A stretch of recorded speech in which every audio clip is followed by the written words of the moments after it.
আবৃত্তি করব কবি সুকান্ত ভট্টাচার্যের লেখা ছাড়পত্র।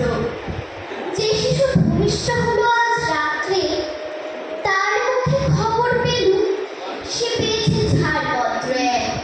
নতুন গ্রীষ্মের দাগে তাই ব্যক্ত করে অধিকার, জন্মমাত্র সুতীব্র চিৎকারে।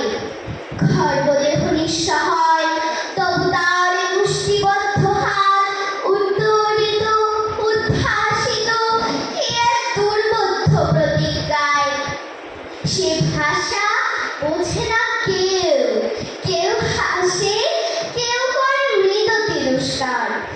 আমি কিন্তু মনে মনে বুঝেছি সে ভাষা।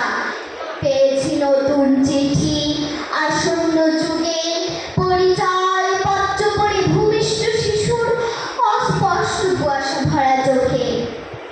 এসেছে নতুন শিশু, তাকে ছেড়ে দিতে হবে স্থান।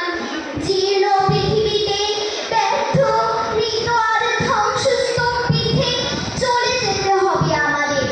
চলে যাব, তবু আজ যতক্ষণ দেহে আছে প্রাণ, প্রাণের পরে পৃথিবীর গড়াবো জঞ্জাল। এ বিশ্বকে শিশুর বাসযোগ্য করে যাব আমি। নবজাতকের কাছে এ আমার দৃঢ় অঙ্গীকার। অবশেষে সব কাজ সেরে আমার দেহের রক্তে নতুন শিশুকে করে যাব আশীর্বাদ। তারপর হবে ইতিহাস। ধন্যবাদ।